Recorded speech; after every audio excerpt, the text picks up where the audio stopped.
Let me add my welcome to each of you to the City of Boston, and we are so excited to have you here. Our panel this afternoon is composed of members of the Curia Secretariat.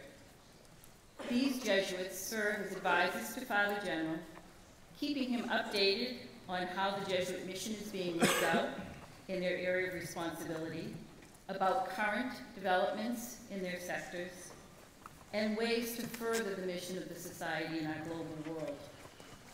Traditionally, secretariats were assigned to a specific sector, such as education, formation, spirituality, and lived in Rome. Many changes have come about because of GC 35. There were major recommendations at this last congregation to adapt the governance structure of the Society, including the Curia, with the purpose of working across sectors intentionally, to be more intentional in promoting collaboration, to work as one in one mission of the Society of Jesus. Father Nicholas has embraced this, working with his secretariats. He has been working to determine how to do this best. This morning we heard from Father Jose Mesa, as we know, our Secretary for Secondary and Pre-Secondary Education, and he lives in Chicago. This is something new. This afternoon, our panel includes the other four secretariats: Father Jerry Blaschek, Secretary for Secretary for the Service of Faith; Father Tony De Silva, Secretary for Collaboration with Others; Father Francisco Alvarez, Secretary for the Promotion of Justice and Ecology; and Father Michael Garanzini, Secretary for Higher Education. Each secretariat is going to share his perspective on the challenges that lie ahead for our schools in our present global context, and how our school leaders can go about meeting these challenges. They're going to discuss how the school's leadership framed this colloquium within the broader picture of the Society's mission in our world today. Good afternoon to all of you. As Gary said, it is a custom in some places to have a siesta. Well, I will not invite you to a siesta here, but I'm really delighted to be here and to speak to you and to share with you a few ideas on what we are trying to do in Rome with regard to collaboration, with regard to the concept of mission. So right in the beginning, I shall present a slide and explain first the general structure of governance in the Society and the kind of change Father Nicholas is trying to bring about after GC 35.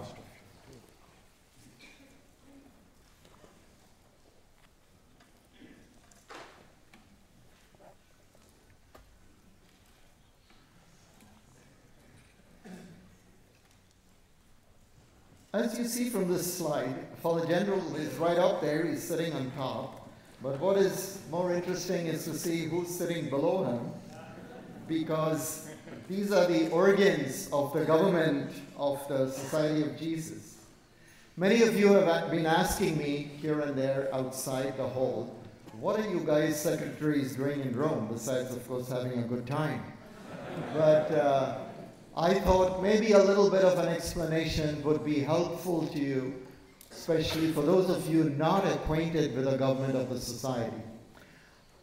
Basically, Father General does these two great things. He keeps the Society going from these two angles. Cura personalis, the Latin, for he takes care of his people, the persons of the Society. So he takes care of them, so cura personalis. And on the right-hand side, he takes care of cura apostolica, of the works of the Society, the ministries, what we refer to, or the apostolates, however word you want to use. So these are the two, really the summary of the government of the Society and the responsibility of Father General. And these responsibilities, he has these structures in place. Okay, this side. He has got a general council, which is made up of 12 counselors, with whom he meets every morning at 8 o'clock, just for information in case you decide to phone him up. It's at 8 o'clock in the morning. He meets up with his council. It's very early for Italy, but they're all there present.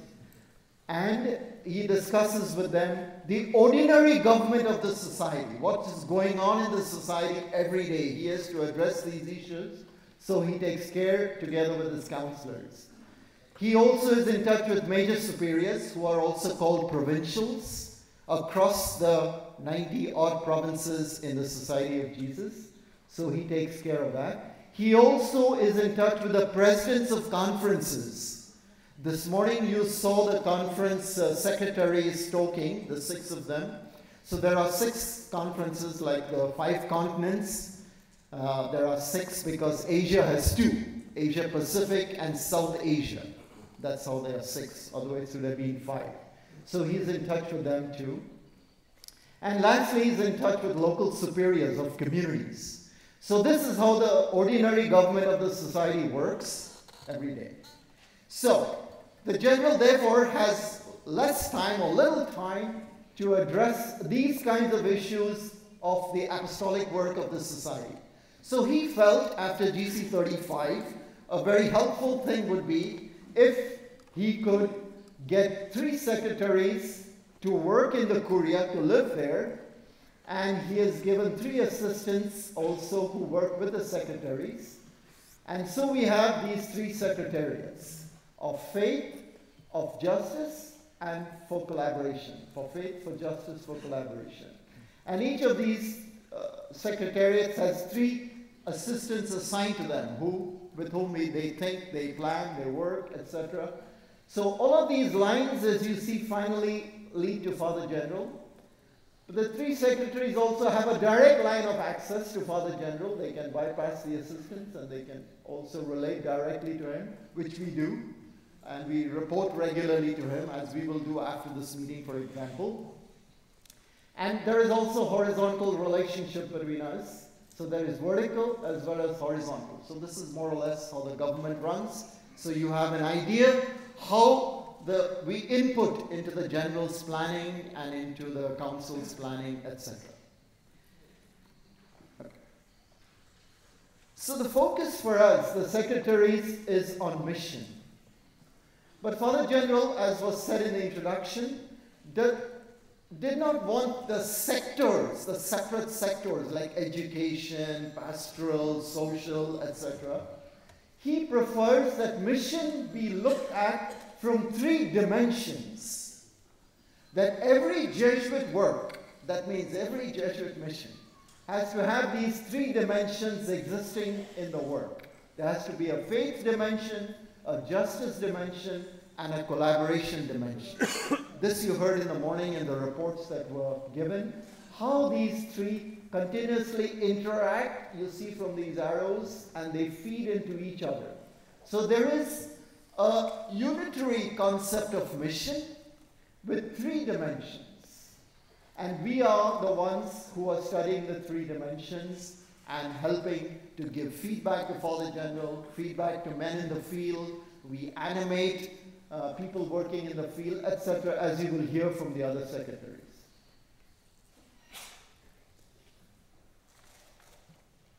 This is another portrayal of the same thing. This is mission with its 3 dimensions. Okay, so if anybody asks us, what is the mission of the society? This is how it is defined. At the service of faith for the promotion of justice in collaboration with all. These are the 3 aspects. This is a brief summary of what is Jesuit mission. This is the mission. I will now speak about collaboration specifically. The other secretaries will address faith and justice. So, why collaboration? Obviously, collaboration, as we see collaboration happening here, right here on the floor, as we saw yesterday, we heard lay people come up there, say what they had thought about this whole, how they worked out this whole plan, how they worked with Jesuits, and so on and so forth. So not like collaboration is something new. Collaboration is happening already worldwide in the society. But we want to focus on it, and we want to make it the style of life of the Jesuits. This will be the way of proceeding in future for Jesuit ministry. That all Jesuit ministries have to have the angle of collaboration built into them.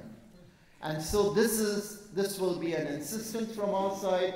This will be an effort to animate groups that are working in the field and to build up collaboration. So we collaborate,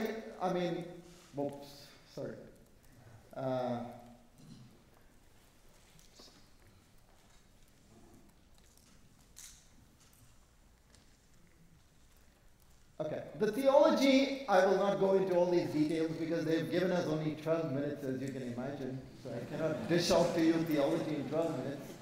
Okay, but basically, the whole concept is mission is about relationships. We have to work together, otherwise we cannot build a new world. Gone are the days when Jesuits thought they could have built the world by themselves. So those days are passé. Now we have to look out for collaborators, for partners, for friends, for men and women of goodwill. So, but if you want the theological basis already in the Old Testament, the covenant relationship, partnership between Israel and God, Yahweh, New Testament, how Jesus called his disciples in a relationship, how he sent them out on mission. St. Ignatius, before he was ordained, he already was collaborating with lay people in giving the exercises, etc. Vatican II already stressed lay people. And decrees 34, GC 34 and GC 35 have stressed this much.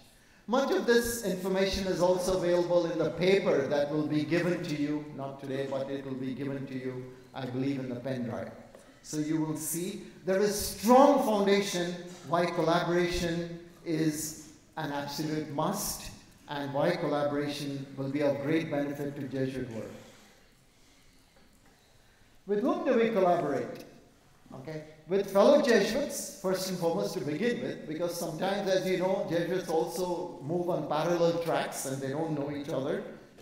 Okay, with whom do we collaborate? Like I said, with fellow Jesuits, with provinces and conferences. Something new has come here. Father General is insisting that a Jesuit novice who joins the novitiate does not join a province, he joins the Society of Jesus. It happens that he is in a province for administrative reasons, but he's a member of the society, not primarily a member of the province. So he's available for mission all over the world, for universal mission.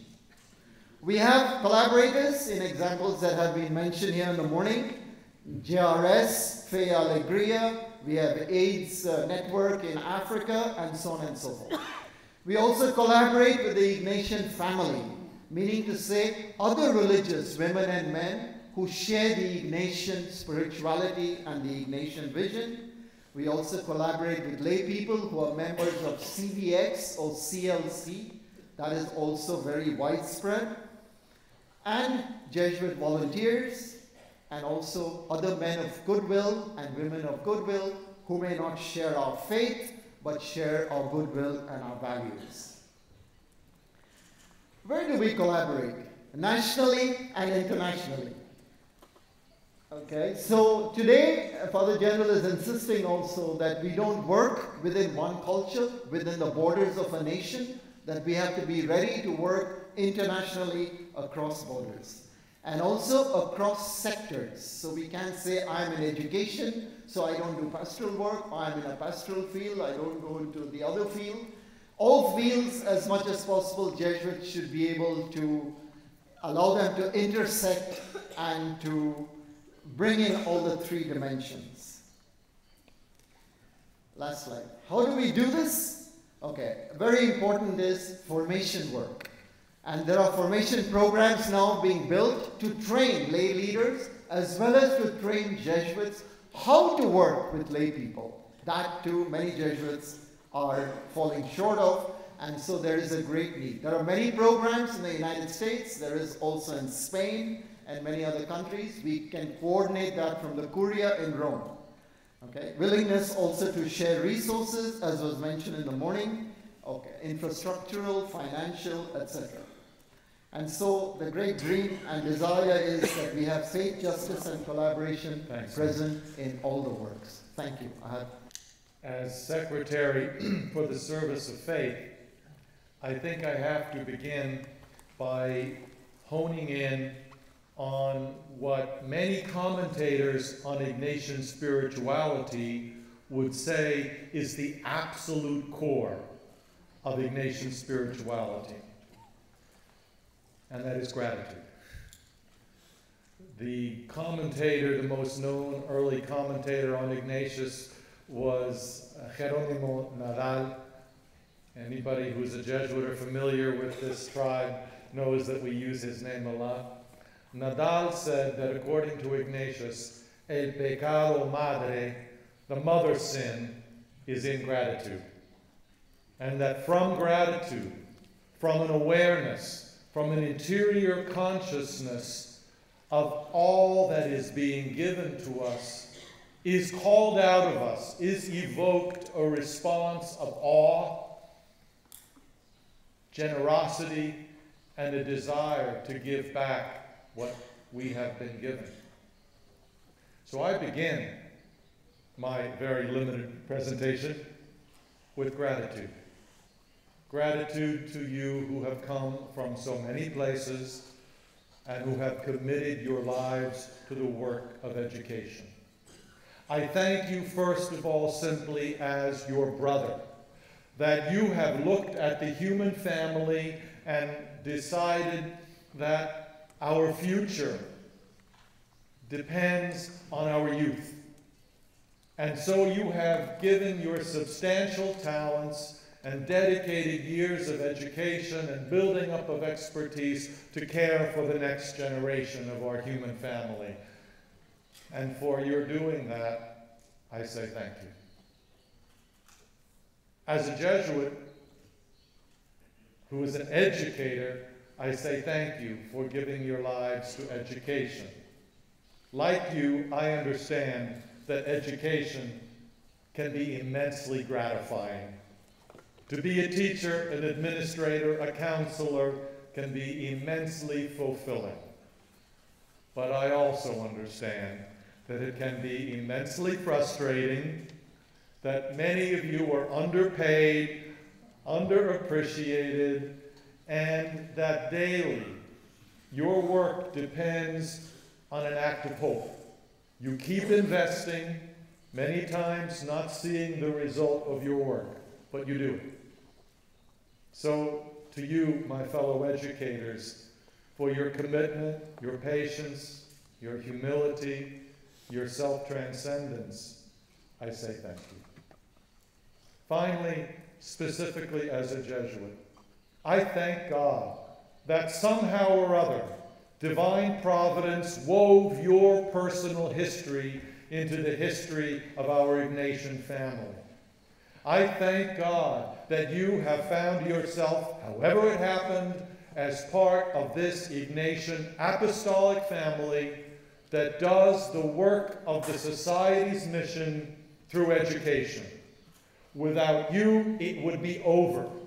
Without you, there would be no flesh and blood. There would be no structure. There would be no actuality to the mission that God gave to the church through the Society, had not each one of you, in his or her own way, said a yes, and if you did not day by day continue to say yes. And so I hope in fidelity to the core of Ignatian spirituality that I am supposed to have some charge for, I say again to you, thank you, and thank you. I said that somehow in the mystery of God's providence, your lives, your work, your talents have become the texture, have been woven into the ministry of the Society, which we've heard a few times already articulated so powerfully as the service of faith, doing the work of justice in collaboration and with reverence and dialogue with other religious traditions. how is it that you have found your way into this mission? How is it that you too are now part of this Ignatian way of proceeding? Far before Ignatius and his university friends came up with the notion of founding a religious order, they were a group of friends, and at the brink of being divided and sent to various destinations, they came to the reasoned, discerned perception that they were called to be a group that would cohere, that would remain united. And they were able to identify certain ways of proceeding. In theological language that was current since Vatican II, we called that the elements of a religious charism. Religious charism comes from the Greek word that means a gift from the Holy Spirit that is given for the upbuilding of the entire church. Ignatian spirituality and Ignatian ways of doing ministry, such as you do in every one of your schools, is the result of God's gift through the Holy Spirit for the sake of upbuilding God's world. Our present Father General likes very much to use the term Missio Dei, that is what we are about. The charism of Ignatius that we all share and realize in our time is in order that God's great plan, God's desire for the whole world be realized. A vision that in Jesus' time was articulated with the language of the reign of God. Let God reign over the universe.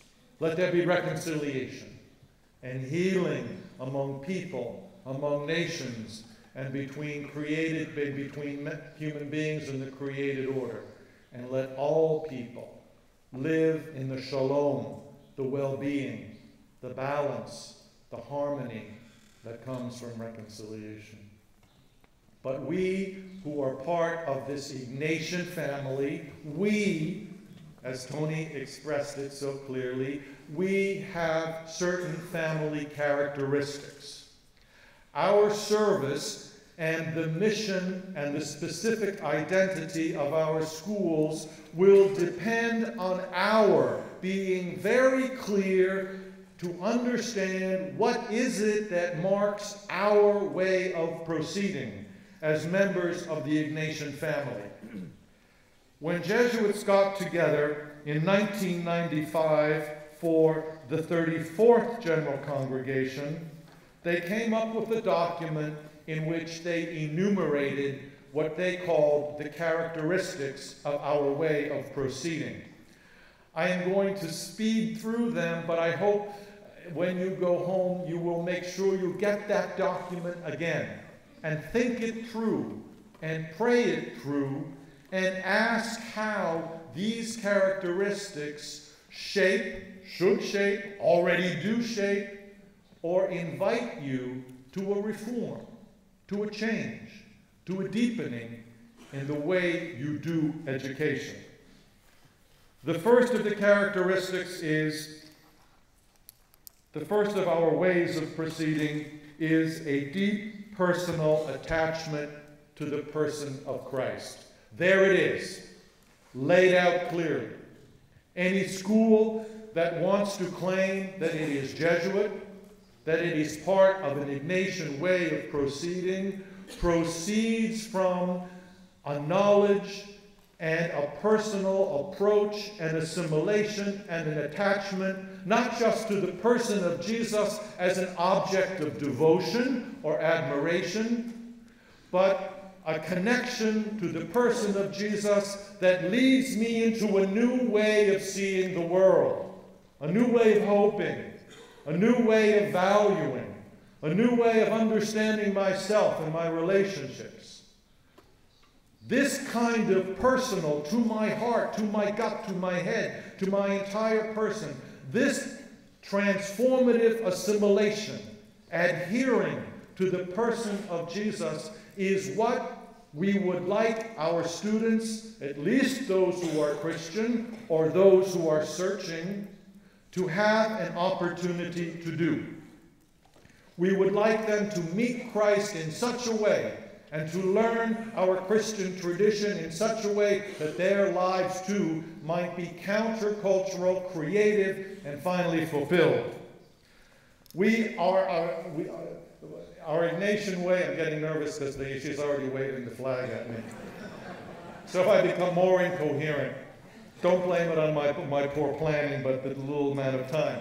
We're called to be, another characteristic of us is that we are called to be contemplatives in action, which, as Jose said this morning, means that we, like Ignatius in this family, believe that God is working everywhere and in every human experience. And so, with great reverence for culture, we are looking for the presence and action of God in all cultures, and also in all peoples, and also in all the experiences of our students. So what should mark our school tone, our school ethos, is this respect for the God who is already working. We are to be, as part of this Ignatian family, an apostolic body in the church. I mentioned that the early Jesuits believed that they were called to be together. And Father Nicolas and the last General Congregation have called our attention to this in a new way. A Jesuit school and a Jesuit apostolate is not something that simply does work, but understands that it is a community. And so we again need to ask ourselves, to what extent, in all of the ways that our school is structured and our culture is devised, are we truly a community? And do we treat people as members of a community in the church? We do not apologize for being part of the church. And Father General has reminded us that wherever we find ourselves, we are invited to, in one way or another, become bridges to a church which is wounded, which is suffering, and that we can be instruments of greater reconciliation and peace. Let me just read you the others. We should be a community in solidarity with those most in need. I'm happy to be able to pass the baton to Pachi, who will explain how that should happen in our schools. We should be a community in fellowship and in partnership with others. Tony has already talked about that. We are institutions where we are characterized by learned ministry. We should do whatever we do thoroughly and well, rigorously, and demand the same thing from our students. Finally, we should be available to new missions, always searching for the Magus. I leave you with a quotation from that document to which I referred you. Never content with the status quo, the known, the tried, the already existing, we are constantly driven to discover, to redefine, to reach out for the Magus. Indeed, this document reminds us what must characterize our Ignatian family's way of being together and working in education, as in everything else, is a certain holy boldness, a certain apostolic aggressivity, all for the glory of God, a readiness always to reassess, re-examine, how can we be of greater service, of more universal service to God's people, especially those who have been most likely to be neglected and forgotten. I hope that during our time of discussion I'll be able to fill in some of the many gaps that I left. Thank you, thank you, thank you. Thank you, and good afternoon to all of you. I'm going to speak a little bit about the challenges of the society in the field of education, especially coming from the point of view of this promotion of justice. I have put the title, Good Education for All. Well, Ignatius didn't think that Jesuits would be involved in education. So at the very beginning, the first Jesuits thought their mission would be short and flexible. See how he says in the constitutions, because the members of this society ought to be ready at any hour to go to any part of the world where they may be sent. He thought that the model would be that one of St. Francis Xavier, and that Jesuits were not called to settle down in any place. But they always were trying to look for God's call.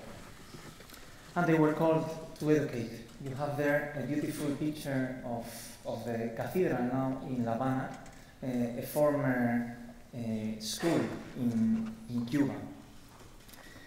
In 1548, they were called to Messina to found the first school to give instruction to the children of the city. But then many other demands came from other cities. When St. Ignatius died, there were more than 40 schools, mainly all over Europe. They were the first schools in those places. They were trying to respond to one demand. For centuries, the Jesuits gave instruction to the leading classes in many countries, contributing to the growth of these societies. It was a remarkable contribution. And Ignatian spirituality has always been the ground of this education, because Ignatian spirituality helps people grow. And whatever education we give is grounded always in Ignatian spirituality. Probably that's the key of its success, let's say. Then we were called to teach the poor. In the last centuries, education has become a right of every person that the state has to provide. But still, many children do not receive it. There is a very nice example, a symbol of how the Jesuits became involved in this education to the poor. In 1955, Abraham Reyes, a construction worker, offered his house, his family was of 7 children, offered his house to Father Velas in Caracas. I offer my house as a school if you bring the teachers. That's how it all began. Fe y Alegría began like this. Today more than 1 million poor children receive education through Fe y Alegría. And in the last decades, Dalits and Adivasis in India have become students in many Jesuit schools. And today in the morning, Father Fido was reminding us that also GRS is doing this. Are there still calls today? Well, the situation is difficult. 70 million children do not go to school. Girls suffer more than boys in this regard. Another 70 million do not finish school, sometimes simply because they cannot pay for it.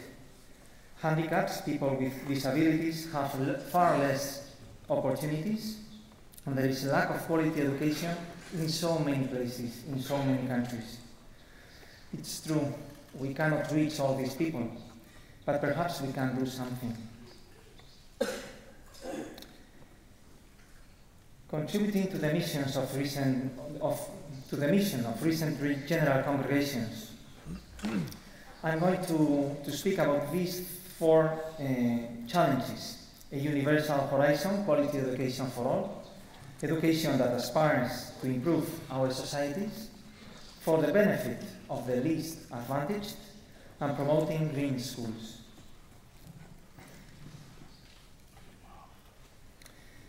In our schools, we educate a number of students. We saw in the morning a big number of students. But we aspire to a quality education for all the children. We do not only work for our children, but we would like good education for all the children. The world is not only our house, the world is everybody's house.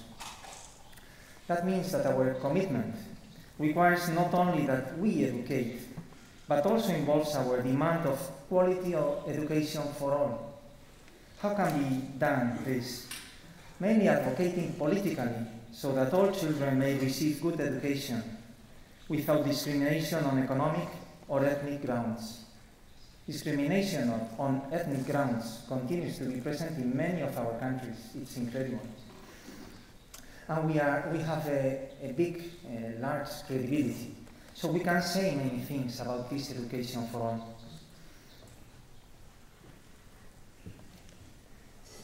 Look at this wonderful sentence from one university president in the day of graduation to his students. We do not want successful professionals in failed societies. So we work for the improvement of our societies, and I think most of our schools are doing this.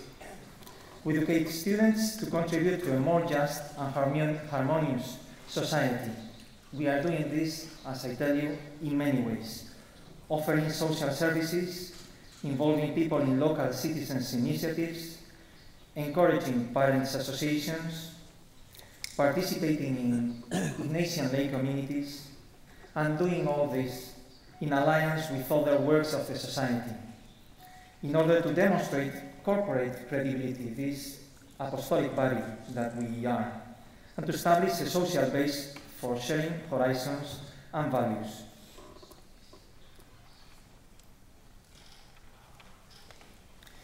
For the benefit also of the least advantaged, Ignatius always asked Jesuits to discern the best service they could offer. He was speaking mainly about the magis. Magis in education frequently has been translated into excellence. Excellence means not success. Excellence means a passion response, means love, means magis, big generosity because of big gratitude. So he was asking Jesuits to look first where the greater need was, then where could be produced more fruit. He was also asking them to see where there was greater duty to make return for what has been received, and finally, where our service could be multiplied more, in this order.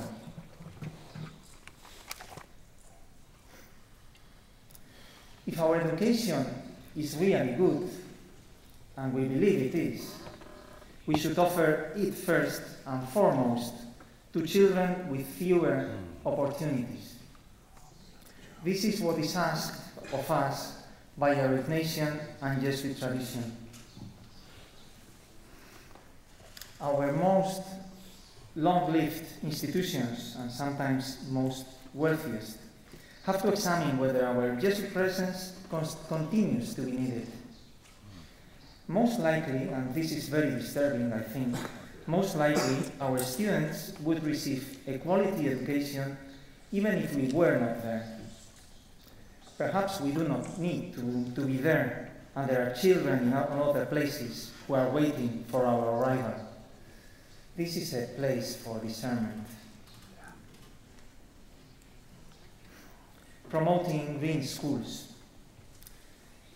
In May, we gathered some information about the activities that are held in the high schools on environment, and there are many, a huge amount of them.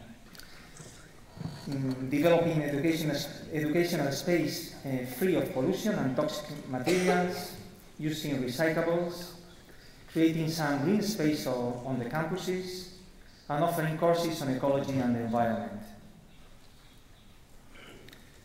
I'll try to finish with this comment, offering a universal mission in a fragmented world. We live in a quite fragmented world. We don't have the common cultural references that we had in the past. We miss a common narrative of what the world could be, has been, and should be. And I think this is really counteracting against hope. And we need hope, and our students need hope. Could we offer a universal mission, something more universal? In our Jesuit tradition, this universal vision is what was offered in the Ratio Studiorum. It was a vision that developed character, provided a critical perspective, criticism too, To be critical is very important in Ignatian spirituality. Encouraging hope for the world and moving people to collaborate.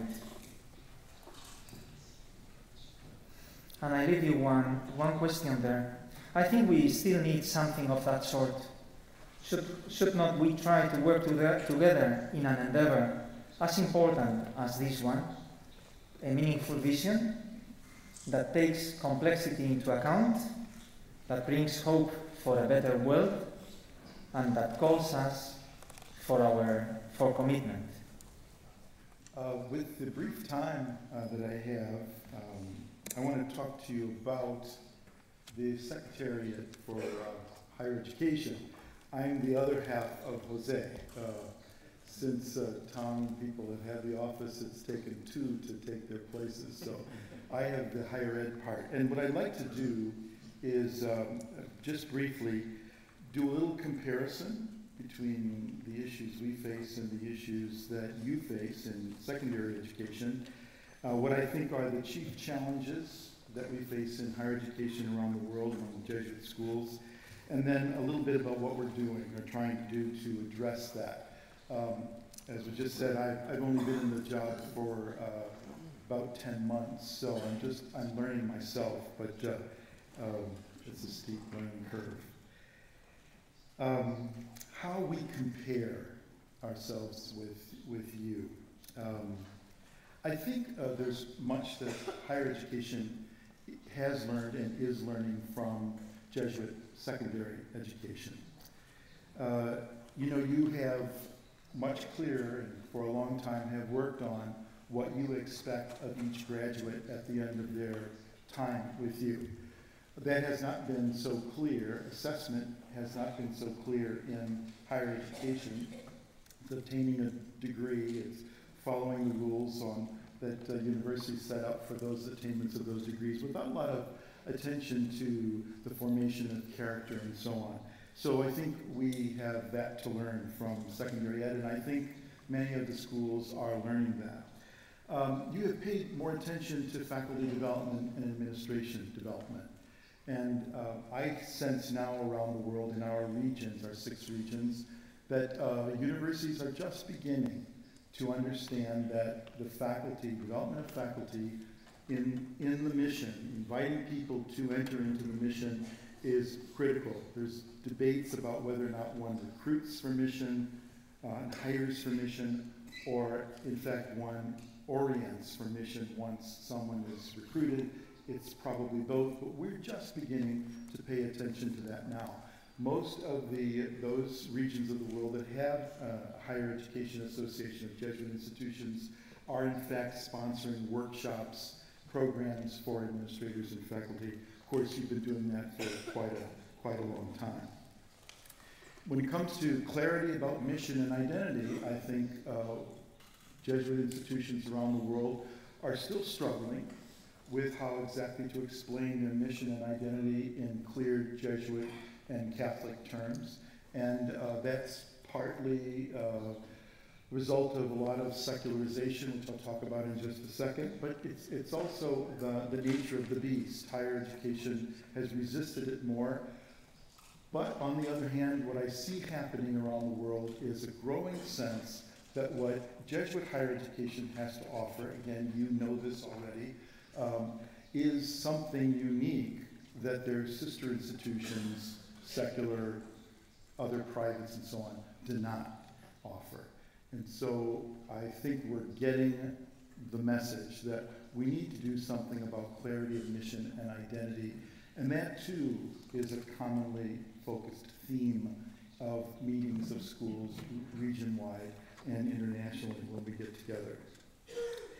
And finally, I think we're all adjusting to the impact of technology on student learning. Again, many of your schools are ahead of that already, and I think we're learning from you what are the best uses of technology and media in reaching young people today. They are media savvy themselves, they're technology savvy themselves, and we know that the way they acquire information has in fact changed them. their brains are different because of the way they access technology and the way they use technology, and higher education is slowly catching up with that fact. We are about 190 institutions of a rich variety, from large, full, multi-campus universities in various parts of the world, all the way down to smaller institutes. I say around 190 because it depends how you count. There are theology faculties in Europe that have their own students. They constitute what we would call a single department in a larger multi-university. So it depends how you count what is a university, but there's essentially 190 of us, and there must be 580 regular high schools, and then the Fayette Agreement Network with more than 1,000 more. So again, you're much larger in size. Our challenges. I've hinted a little bit at what I think our challenges are, but let me go through some of those again. Secularization. The academy, higher ed academy, is a much more secularized place. As you well know, you've all been to universities and you know just how secular they can be. Some parts of the world are much more secular than others. The issues in Europe, the United States, and higher education, of course, are very different than they are in other parts of the world, but secularization is a phenomenon that all of us deal with, and our faculty come from training in disciplines in faculties that are highly secularized. So they come with as many questions about faith as our students have in many cases. The challenge of thinking with the church. It will come as no surprise to you that higher education faculties think of themselves as quite independent in their thinking, quite different, another being, if you will, than the church, and sometimes highly critical of the church. And so I think one of our challenges in Jesuit higher education is not simply to ape what's going on in secular institutions when it comes to stance on religion and faith, the role of faith in life, but how to help our faculty understand what the church's message is, the complexities of that, and I'll leave the rest of this discussion to Father Lombardi for tomorrow. The challenge of these rapid changes due to technology. Every institution of higher education wants to do the best it can to bring knowledge to its students. How does that work in a classroom? And how do we hold attentions of students? And the related question of the financial cost of this. Another challenge, of course, is the financial cost of higher education, competing for hiring of faculty and so on. And all of us, all over the world, are dealing, like you, with the cost of with the challenge of financial containment. We're all dealing as well with the impact of what I'll call the new environmental urgency. That is the growing understanding in science and the social sciences and among our students that the planet is in trouble. And if there is an issue which we find unites people around the world, it's the issue of this environmental challenge. And that holds some particular interesting possibilities, I think, for us, which I'll speak about in just a moment. And then finally, the challenge of access. Higher education, no matter where you go, is expensive. Even when it's supported by the state, it requires the luxury of being able to spend time, and a good amount of time, out of the workforce. And so access for the marginalized, access for the poorer members and people of the lower socioeconomic rung of society is a challenge everywhere. And we know that for many of our schools, all private, all tuition charging, that means that we do not have a fair proportion of those who are economically challenged in our institutions. Again, you You have had more luck with that. You've done some better planning, and perhaps things like Fe y Alegría, Cristo Rey, and so on. Those networks have landed in your lap, and they are a way in which secondary education reaches the marginalized.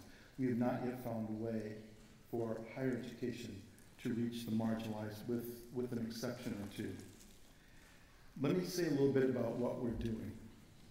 The third thing, we had our large meeting like this in Mexico City 2 years ago.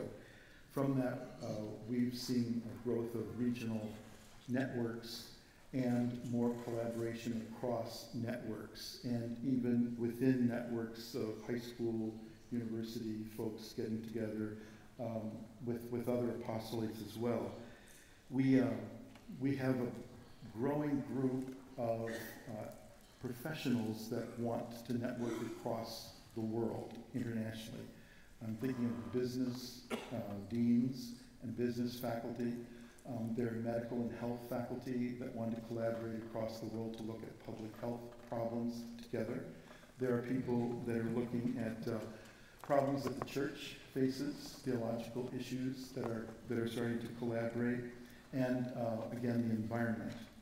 So I have hope that I think that we're going to be seeing much more collaboration among the Jesuit schools. There's a very strong interest in that. And just 2 examples that I'll point out before my time is up. One is a collaboration on building a school in Hong Kong. Hong Kong and Africa are priorities for the Society of Jesus, or China and Africa. There's an opportunity for us to start, perhaps, to start a university in Hong Kong. We have a bid in for a piece of land that will be given by the state. Jesuit schools from around the world came together and are ready to start that school if we receive the bid. In Africa, there are 3 or 4 of the provinces are highly anxious to begin higher education work, and it's been especially our business schools that have come together, and they are working with people that have been designated by the provincial to begin planning for schools in various places in Africa. About 3 really are just on the cusp, just ready to start an institution of higher education, probably a business school, perhaps then a school of pedagogy, and perhaps a school of engineering are on the boards that are on the drawing boards for this. Those are very important, I think, in growing possibilities. And the last one that I'll mention is a growing network around environment. We're looking at collecting, starting in Chicago, in my university, a group of 20 experts in the environment through the sciences and social sciences of ethics and philosophy and theology. We're looking at collecting them for building an online curriculum for teaching environmental science, environmental ethics, environmental ecology, economy, and so forth. That would be available to all of the schools, including the high schools, for either teaching, outright teaching, or for resources to faculty. So that is coming up. We have our first $100,000 grant to keep that group studying, going, and writing, and then putting things on the network. So I'm very hopeful. I think it's an exciting time for the universities, and I'm delighted to be here with you too. Buenas tardes. José Leonardo Rincón de Colombia.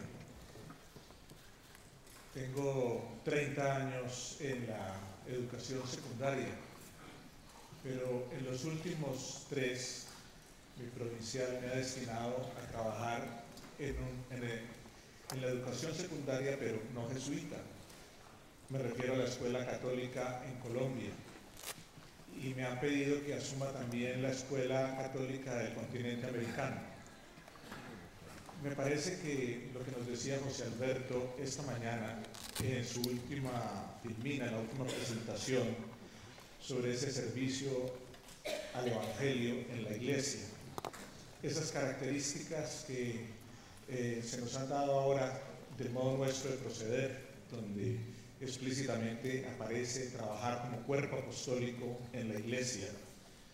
Esa dimensión apostólica nuestra de colaboración con otros, creo que tiene mucho sentido. Y lo que me preocupa un poco es que a veces nosotros podamos hacer una decisión entre lo que somos nosotros como cuerpo apostólico y el cuerpo apostólico de la Iglesia, como si fueran dos cosas distintas. Yo sé que en el fondo no, pero en la práctica sí. Quiero decir, esta mañana corroborábamos también las grandes fortalezas del cuerpo apostólico de la compañía en educación. Y eso nos anima, eso nos entusiasma. Vamos adelante. Pero precisamente por ir tan adelante, por ser quizás exitosos, por ser fuertes, por tener una educación de calidad, se nos olvida que muchos de quienes están a nuestro lado nos tienen como referentes y esperan de nosotros esa colaboración. Es decir, que puedan contar con nosotros para impulsar en la misma dirección a la Iglesia y particularmente a la Escuela Católica. Para mí ha sido una experiencia totalmente novedosa esto que estoy viviendo en estos 3 años, porque vivía solamente en el mundo de la compañía y ahora he abierto los ojos a un mundo mucho más amplio y ahí me he dado cuenta de las enormes necesidades de la escuela católica en general y de la necesidad de articularnos todos como escuela católica para que ese bien sea más universal y en ese sentido más divino. Creo que no podemos quedarnos solo como compañía de Jesús en nuestro trabajo, sino que debemos ampliar ese horizonte como escuela católica para lograr una mayor incidencia y hacer que ese bien sea mucho más universal.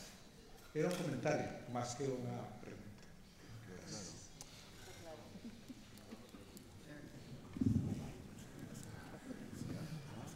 There would be not much for me to add except to assent and to affirm on 2 particular points. One, it is clear that we, as you said, we are an apostolic body in the church.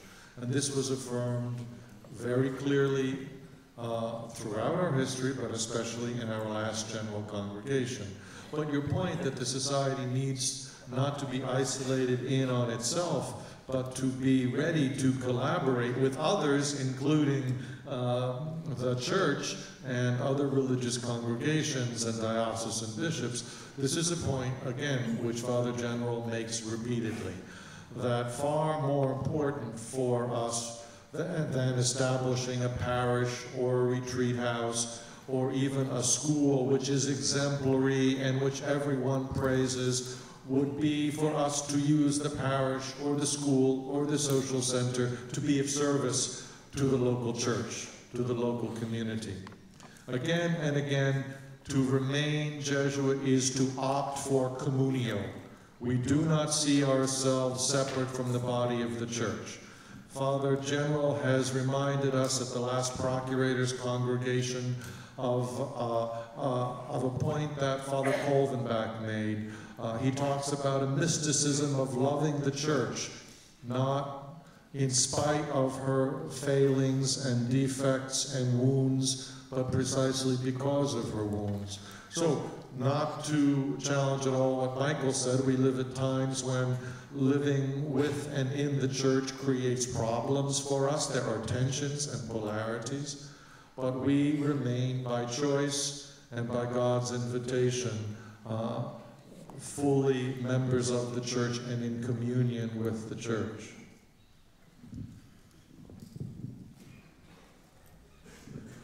But by the Pope's own invitation, called to live at the frontiers, which sometimes puts us in positions where we can make mistakes and be misunderstood.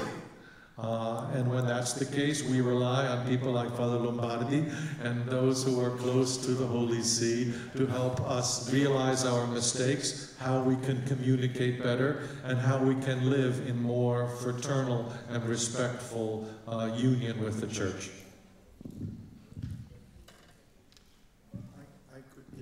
Let me, as a set of comments, I think there's a lot of truth, a lot of accuracy in the comments. One of the things I didn't talk about here is it has struck us in higher ed, at least some of us in higher ed, that we have a tool for inviting faculty into the work of faith.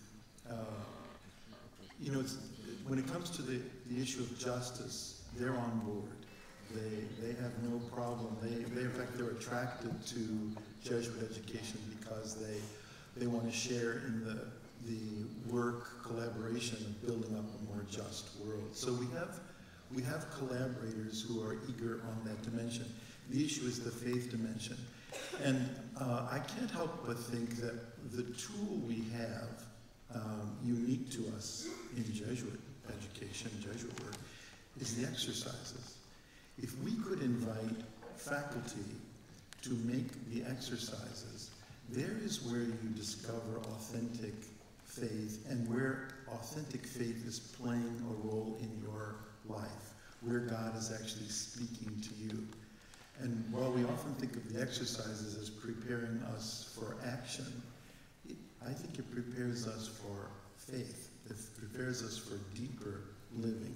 And we could use a concerted effort in all of our institutions to invite our colleagues to make the exercises with us precisely to discover the deepest roots of faith and the deepest roots of hope in their own lives, and that the project of building a better world and educating young people, exciting as it is, doesn't make sense without faith. And it is the church that we have to love, again, with all of her warts, but we have to love in order to know that we're in fact living in the true faith. So I just want to add that one comment. I wonder if in closing here, any of you have advice for us in terms of new ways to respond creatively? Oh, I'm sorry. I didn't see you, Jim. Sorry. The lights. Sorry.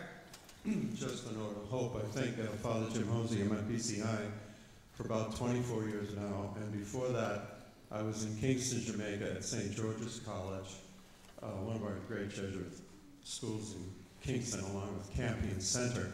After Vatican II, there was, I might direct this to Father Alvarez, the question of educating the poor. I didn't know whether it was a question of leaving our traditional schools that work with middle class or even others. But one thing that I found very helpful, when I was a scholastic young priest in Jamaica, after Vatican II, there was a conflict between working with the social action group or staying in the school. Happily, that was resolved by maybe one of the bishops' conferences or our own general congregations by saying social justice is a constituent part of the gospel. It's not for certain Jesuits. And so that was passed. The other thing about educating the poor, I think, for example, at St. George's College, which has poorer Jamaican boys, BCI that has more middle-class boys, what solved the dilemma of working with the poor or the middle class or even the better-off students was a much better religious education program, which also involved required community service. And once I was giving a retreat to the English-speaking Ursulines in Caracas, and I was there in '79 when they were fighting over leaving the Academia Merici, which was an exclusive girls' school in Caracas, and going to the barrios. I came back about 18 years later, and they had solved that question by keeping that school for middle and upper class girls and sending their students to the barrios. The reason that they stayed with the upper or middle class students was they knew that those graduates were going to be very effective in their country. So I think it's an important question you raised, but I thought those elements that shed a lot of light on it and solved some of the dilemmas. In other words, instead of either or, it's both. But the ones in the better schools are required to do a good RE program for the faith dimension and community service for the justice dimension. So there was really no major conflict. That's more of a statement than a question. Thank you for the question. And I fully agree with you. I think it's not a dilemma. It's not a dilemma. It's not ones or others. I think it's a discernment question. And it depends on situations, and it depends on countries, and it depends on so many things. It's a question to keep in the heart and to pray for it, to pray about it. Because I suppose there are many countries represented already here that still need a lot of leadership, good leadership for the future, and they can offer that. In some other places, perhaps not. That's a question that has to be kept in our heart in order to respond to it honestly and bravely, no? I think so. But thanks for the question. Last thing I would like to add. I fully agree also with you. This dilemma in some way, you know, in the past, it created some difficulties inside the society that are not there at present and should not be renewed or should not come out again. No? So I think we need to find grounds for collaboration, and probably Fe y Alegría, the Cristo Rey schools here, the big effort that Indian Jesuits have been doing to educate the Dalits and the Adivasis and the JRS, the efforts of years, are some expressions of these new responses. Just wondering, closing, if you have some suggestions or thoughts for us as you've begun your work in a new way in the Curia, in terms of being cross-sectors rather than representing one sector. And one of the hopes for this colloquium is that it's not just a great gathering that stimulates conversation, but that we have some outcomes going forward in terms of how to collaborate to have a better sense and a deeper sense of our network. So I wonder if any of you have advice for us about new ways of proceeding. And if I could ask you to sum that up in 1 to 2 sentences each. Sure.